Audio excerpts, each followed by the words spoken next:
Union Jack was asking himself once again why he was called Union Jack. He'd just been reading a history book about a time when his country, the United Kingdom, was independent and free and used to display lots of so-called Union Jacks or flags.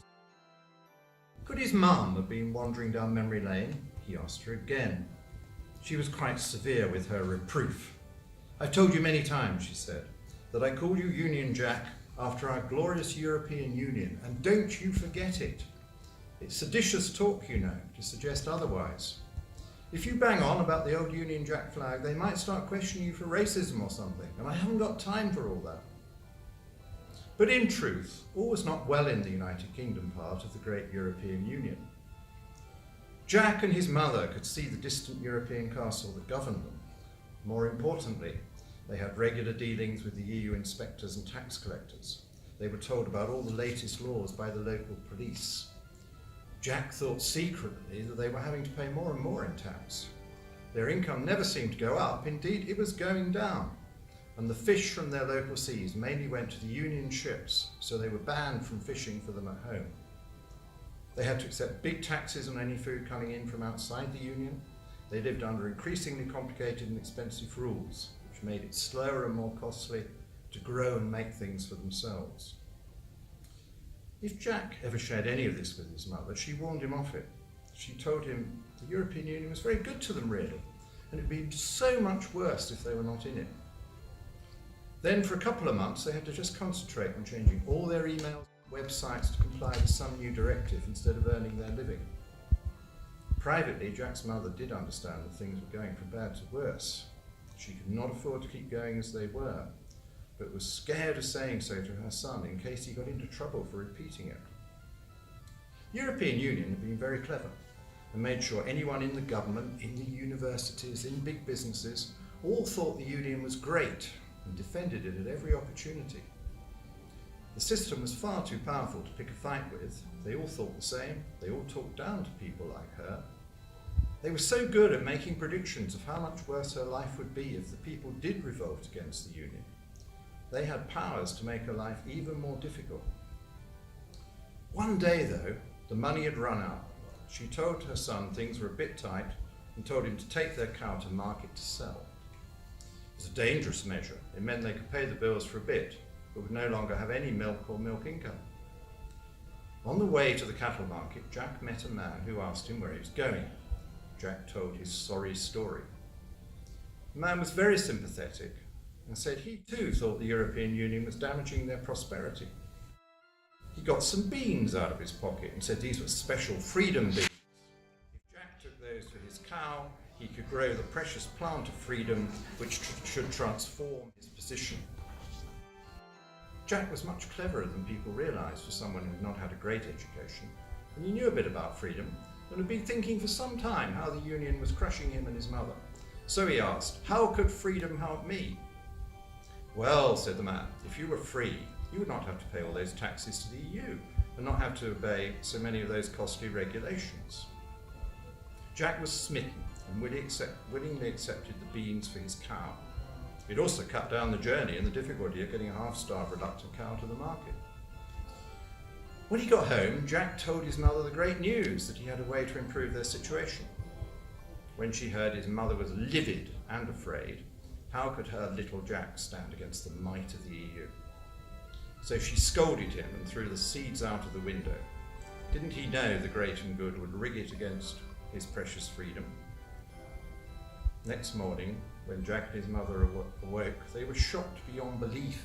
A massive beanstalk led away from their garden, right up to the gates of the European castle. His mother was distraught, realising they could be found. Jack took courage and decided he was going to see how the other half lived.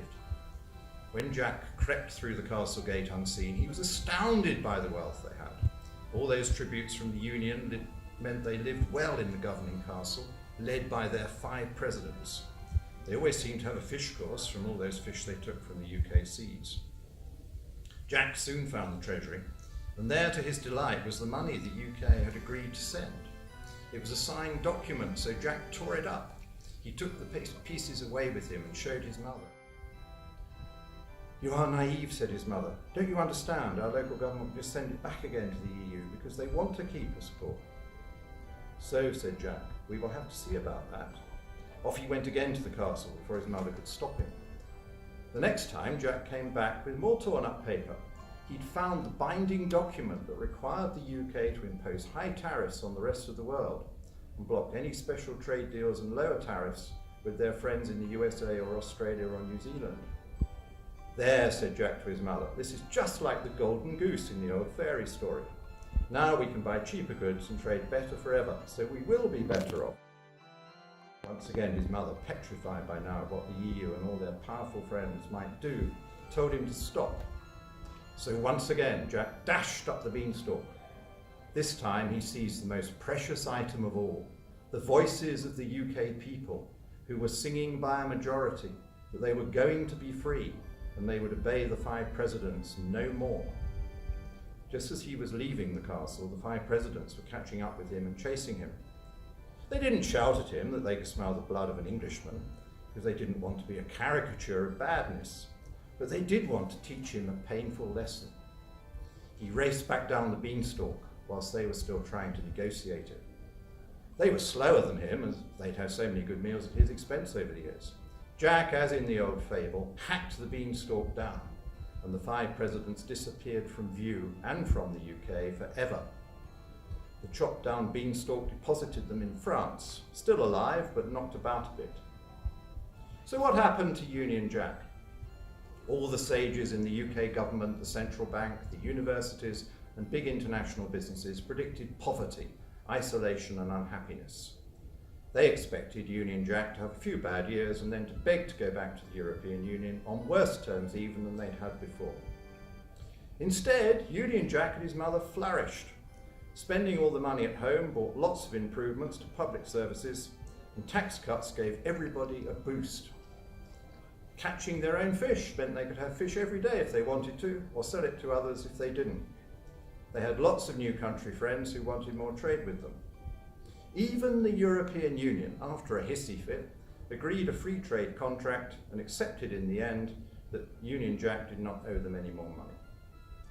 The people's voices had been right, and all those experts and doomsters wrong. Just as in the original tale, Jack and his mother lived happily ever after. They had rediscovered freedom thanks to the voices of UK voters. And what happened to all those experts? Well, they did all right too. They pretended they hadn't made such a big fuss and got it all wrong. They carried on paying themselves lots of money and giving themselves lots of grand titles and honours as if nothing had ever happened. The people did become less angry with them because they prospered more as well.